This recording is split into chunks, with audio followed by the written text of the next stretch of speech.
Hello Taurus! Welcome dito sa iyong reading mo for the month of July. So ito yung overall silit ng iyong mga energies pagdating sa career, negosyo, financial or kabuhayan mo, pati sa iyong love life. Maraming salamat Taurus kung ikaw ay matagal ng taga-subaybay. At kung bago po kayo, don't forget to subscribe, like, follow. Shoutout sa ating mga members and subscribers.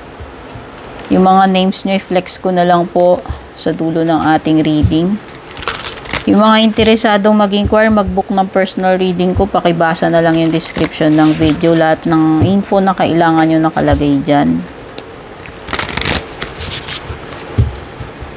O, balasahin lang muna natin.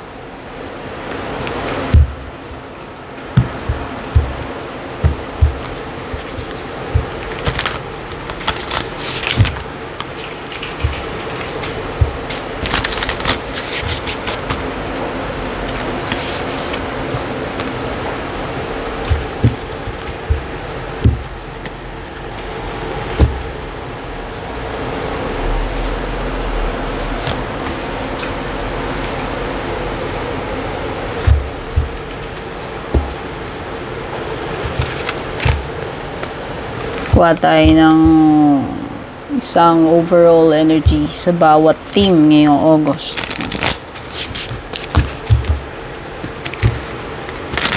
Baga, ito yung mga overall energies mo for the month of August. Yan. So, panoorin nyo yung Sun, Moon, Rising, Venus signs nyo, pero yung mga cross-watchers, welcome din. Kung hindi nyo alam, paano alamin yung paano kunin, malaman yung inyong Sun, Moon, Rising, Venus. Search nyo na lang kung search nyo yung how to calculate your birth chart.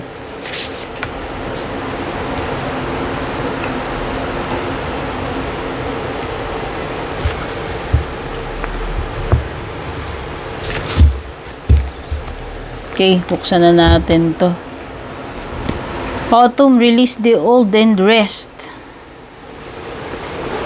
Okay, this is a card reminding you, Taurus, na i-release mo lahat yung mga pressures or expectations na nagwe-weigh down sa iyo. Yung mga dapat mong i-shed, i-release, bitiwan na, tigilan na. Para daw makarecover ka bago ka mag-move into a time of renewal, transformation, sa bagong phase, no? In preparation doon sa mga bagong paparating sa iyo. So, i-release mo na yan, yung mga old. Para, ano man yung old na yan na nagtitake up ng space dito sa iyong current situation na hindi na dapat nandito. No? Kasi parang inihahanda ka sa future, kailangan mong mag-declutter, mag-release. Kung ano man itong mga bagay na heavy para sa iyo, nag-hold back para sa iyo, situation man yan, tao, or ibang bagay, niya dapat mo i-release, no? Kumbaga sa sa autumn, 'di ba, yung mga dahon taglagas, ayan. Kasi may paparating ng spring, sisibol uli. So nagpe-prepare ka na para doon sa panibago. Mas pinaglalaanan mo dapat yung mga bagong darating sa iyo instead of the old ones, no? So i-release mo na yung mga dapat mong i-release.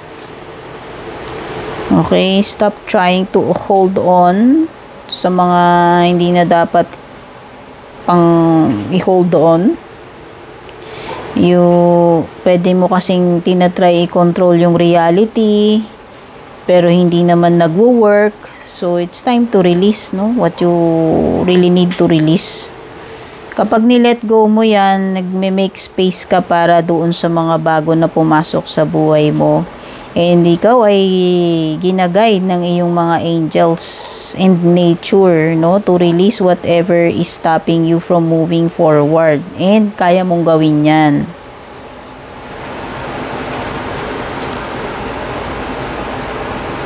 Ito naman si Swan Spirit. Time for a deep dive. Ibig sabihin, mag-take a deep dive ka beyond dito sa mga kung ano yung nakikita mo lang dito sa surface or what is available to you right now. Pwede kasi akala mo, alam mo yung what's best for you right now, pero kailangan mo munang mag-take a deep dive, mag-plunge sa iyong depth of awareness.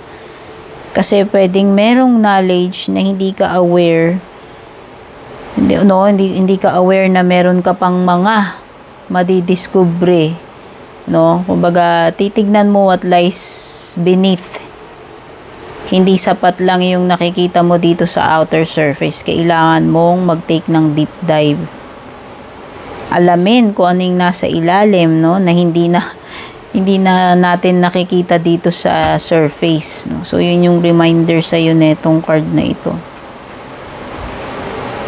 Pwede kasi this is related sa relationship or kung ano mang sitwasyon na kinakaharap mo ngayon.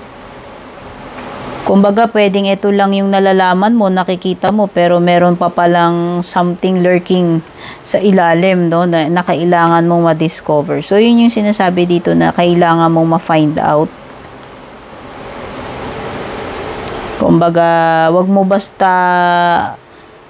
ka basta-basta mag-rely doon sa nakikita mo dito, sa harap, sa panglabas.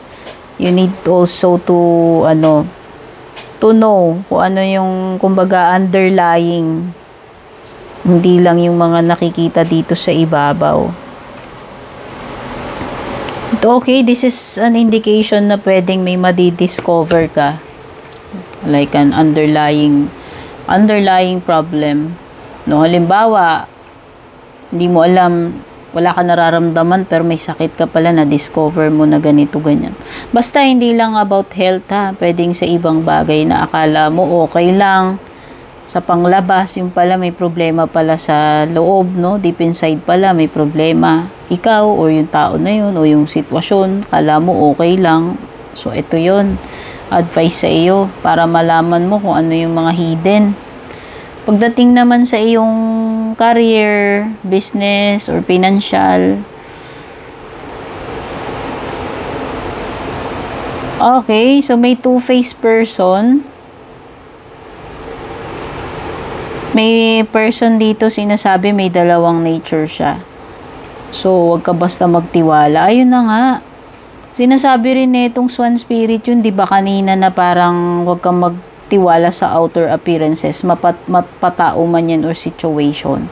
Kasi pwedeng may something na hidden dun. So, maging vigilant ka, maging mas matalino ka, alamin mong mabuti, busisiin mo. Ngayon, if this is naman, ibang bagay, pwedeng lang ito, kailangan maging open-minded ka or adaptable ka sa mga pwede mong kaharapin na unexpected pagdating sa career mo, sa negosyo, pagdating sa kabuhayan pinansyal, no? Or kung this is pagiging wise, alimbawa, huwag kang mag-stick sa isang source ng income, dapat may iba kang backup. Kasi paano kung nawala yun, di ba? So, ito yun. Kumbaga, hindi lang tungkol doon, pati pagkakaroon ng plan A, plan B, plan C. Kasi dapat, sigurista, strategic, ayan. Ngayon, overall energy ng love life mo is about, betrayal talaga. So, parang related din dito sa, swan. Tsaka dito sa duality card. Meron ditong doble cara. Nagpuput on na mask. Binibetray ka. Hindi, this person is not what it seems talaga. He or she seems, no? Pwedeng yun yung, may mga front siya na nilalagay, con artist, no? Sabihin na natin, maka-experience ka ng betrayal. Ayan. I-deceive ka, iba-backstab ka nitong person na to. Hindi siya mapagkakatiwalaan. Ako, ano pa? Nagdagan pa natin yung cards. Energy ng panloloko, panraidor, may ginagawa behind your back.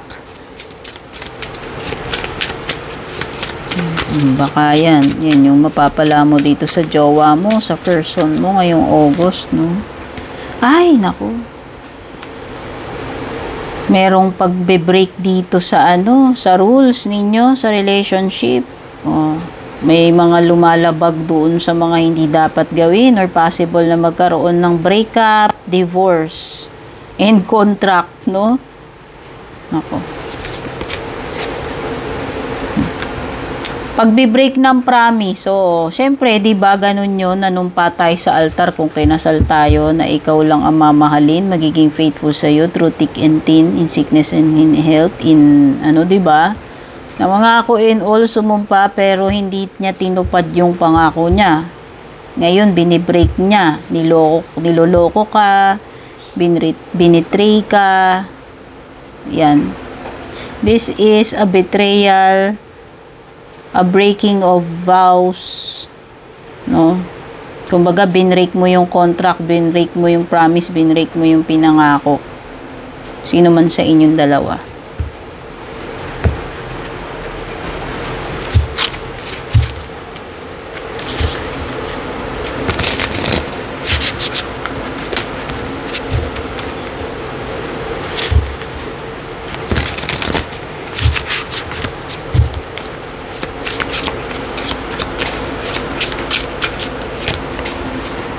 Death card, ending, ayan, Scorpio energy. May ending dito. Transformation or ending. Endings and new beginnings. Kaya pala, release the old. Mag-prepare ka so kung anong paparating. Kasi may nagtapos sa death card and parang meron kang i-welcome na something na bagong chapter sa buhay mo.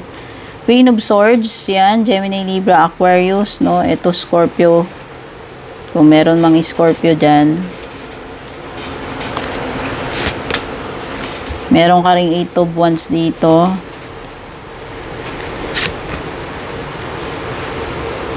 Wow, so nakikita ko dito parang ang bilis ng pangyayari. And magugulat ka na lang na meron na uling bagong chapter sa buhay mo papasok. Pwedeng bagong jowa to, love affair, connection. Ang bilis. Ang bilis ng transitioning dito. Ang bilis ng transitioning sa August mo.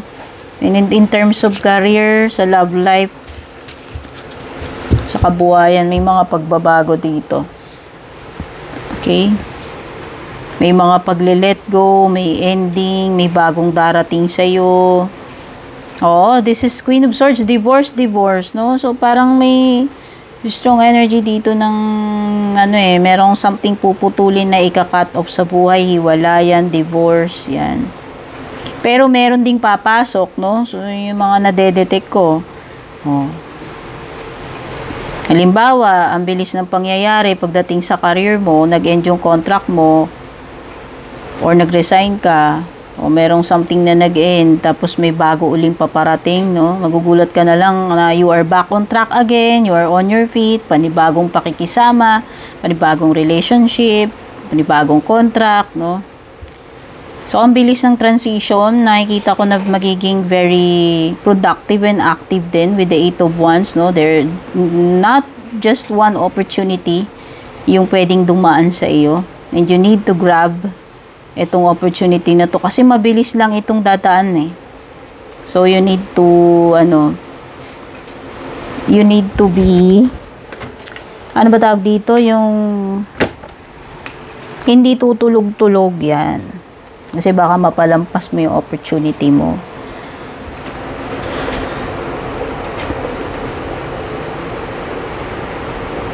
Okay, pag Queen of Swords, sabihin na natin, this person, someone who is maraming pinagdaanan na masakit, mahirap sa buhay niya. So, this is a strong person and a very wise person. Kung ikaw yan, or someone you know, na nandito ngayon sa situation mo ngayong August. Okay, basta ito, ang nafe-feel ko lang kay Queen of Swords, puputulin niya na yung mga connections, yung mga hindi na dapat. Or this is Sinasabi ni Queen of Swords na maging straightforward ka, prangka ka harapin yung katotohanan, or maging prangka ka na diretsahin kung sino yung kailangan mong diretsahin, prangkahin. Okay, possible na may travel, pwede ka ring maka-attract ng jealousy, mga intrigue, rumors, no? May mga controversy, pwedeng may ganyan. Ito na nga yung bagong partnership na sinasabi ko. So, nakikita ko dito is, yan, may mga potential dito na bago kang makakasama, makikilala, o makakarelasyon. So, pagdating sa career, sa business, pwedeng may mga ganyan, or sa love life. Okay, so meron ditong someone na, ayan, baka malakas yung intuition mo, pakiramdaman mo nga, kasi nga, meron ditong something hidden, may secret with the High Priestess, and dapat ma-discern mo. No, pwedeng na-feel mo na na merong something underneath, kasi parang meron nga tinatago, may betrayal dyan, kasinungalingan, panluloko, tinatagong sikreto, na mayon yung matutuklasan mo once na mag-dive deep ka with the Swan Spirit and gamitin mo yung intuition mo with the High Priestess.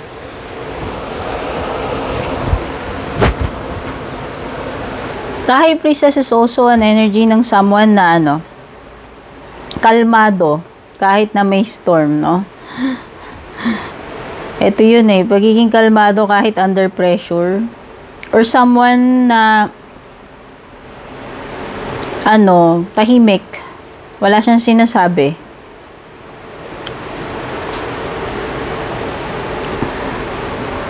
Kumbaga, itong person na to, someone na may tinatago siya. Ayan, kung sino man yan. May mga situations dito sa death card na kailangan mong tanggapin kahit na ayaw mo or kahit mahirap. Kumbaga, no choice ka kundi tanggapin ito. Natural na proseso ng buhay. This is a card of adapting. Sa man yan, sa relationship, sa career mo man yan, o sa financial. Pwedeng this is a transition. Yan, pagdating sa relationship, ganun din. Pagdating sa career, sa kabuhayan mo. Kumbaga, ito yung period na may pagdadaanan ka at kailangan mong pagdaanan yan. Wala kang choice, no? But to accept kung ano man ito. Tsaka kailangan mong, yung magiging approach mo with the Queen of Swords, kailangan, ang gagamitin mo dito is logic and reasoning. Hindi yung emotions. So siguro mas kailangan na mas maging wise ka, gamitin mo yung utak mo over your heart. Ganon din, it applies to all, hindi lang sa love life, no? Pwedeng sa negosyo, sa career mo, sa kabuhayan mo. Yun yung approach na gagamitin mo, yung approach ni Queen of Swords. Basta, expect mo may mga batters na mabilis dito sa 8 of Wands, and meron ding mga exciting or surprises paparating sa'yo pagdating sa love life. Ganon din pagdating sa iyong career, sa kabuhayan, may mga unexpected, no? Kasi may mga mabibilis so magugulat ka na lang, no? May mga mabibilis na na pagbabago or movement pagdating sa love life, career, sa kabuhayan or pera.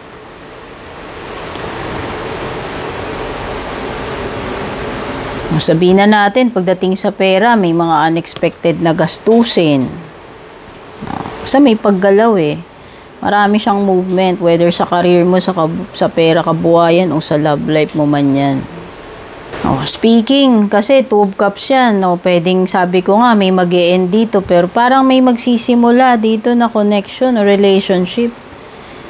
Itong relationship na ito, kumbaga, meron kayong mutual understanding pagdating sa negosyo, sa partnership, magiging, kumbaga, beneficial kayo, magiging magandang partnership ito. Okay? So, magandang sign ito pagdating sa romantic, sa business, kasi maganda yung partnership ninyo. Okay, sa finances naman, pwedeng balance lang, tama lang. So, tignan na natin yung mga closing messages or advices para sa iyo ngayong August, Taurus.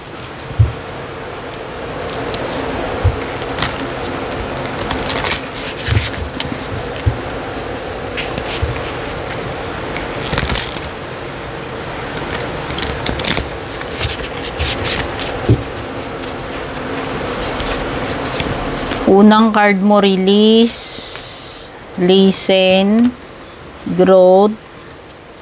Wow, growth, oh. Ganda. Kung sa ano man yan, sa career man yan, sa kabuhayan, tingnan natin. Una muna, release. Meron ka ring change dito. O, change, diba? Death card, sabi ko sa'yo. Tsaka ito, autumn card. Nain na natin itong release. Ayan, release, release. Dalawang card mo talaga nagsasabi ng release. Merong importanteng release na magaganap or kailangan mong gawin ngayong August. Yun lang ibig sabihin nito, Taurus, no? Sometimes the best way to grow is to simply let go. Ayan, speaking of growth. So, isang blockage ito, yung pag-hold on mo, kung ano man yung hino-hold on mo dito, Taurus, na yan. I-release mo na yan, i-let go mo na, para yan sa iyong ikabubuti, betterment, or growth. Pagdating man ito sa career mo, sa kabuhayan mo, or sa love life, sa sarili mo, no, personal growth, basta. Listen. People start to heal the moment they feel heard. Whether ikaw ito, na kailangan mo bang may pagsabihan ka para lang ma-release mo, ayun, no, pwedeng related. Is this a loved one, a friend, na kailangan mag-release, kailangan may mapagsabihan, or ikaw? Kung ano man itong dapat mong i-release, pwede mo siyang sabihin sa taong mapagkakatiwalaan mo, a friend or loved one, para lang mai-release mo yan. Ayan, o. Doon magsisimula ang healing once na na-unload mo na itong mga dapat mong sabihin. Growth. Evolution start when you leave your comfort zone. Get comfortable with being uncomfortable. Sabihin na natin, itong August, may mga uncomfortable situations kung kakaharapin. Pero ito na yon, yung process ng evolution mo. So, the more na nagiging open-minded ka, nagiging strong ka, natanggapin, kaharapin, kahit gaano kahirap, uncomfortable itong mga situations na yun, the more na nag-grow ka. So, yun. This is part of your evolution. Kung ano man itong mga uncomfortable situations na kakaharapin mo ngayong August, no? Expect mo na ito ay part ng iyong growth or evolution to level up. Tapos, change. Kagaya ng death card, the card of change, ending. A resistance to change is a resistance to life itself. Open your heart and mind to new beginnings. Ayan. Endings and beginnings. Release, yung dapat i-release, let go. Magkaka-relate sila, dear. Wala na akong masabi. Paulit-ulit, redundant. Pero yun talaga yung mga mensahe dito. There is no use na i-resist mo itong pagbabago na to kasi talagang sa ayaw at sa gusto mo, dadaanan mo yan eh. Kapag nire-resist mo itong change na to, nire-resist mo yung natural flow of life, which is stated dito sa likod. So, buksan mo yung puso mo at yung kaisipan mo para sa mga new beginnings at yun yung magbibigay sa iyo ng transformation, level up, or growth. Okay, Taurus, sana makatulong sa iyo itong mga mensahe na to na nakuha natin sa ating reading ngayong August. Take care, God bless, babush.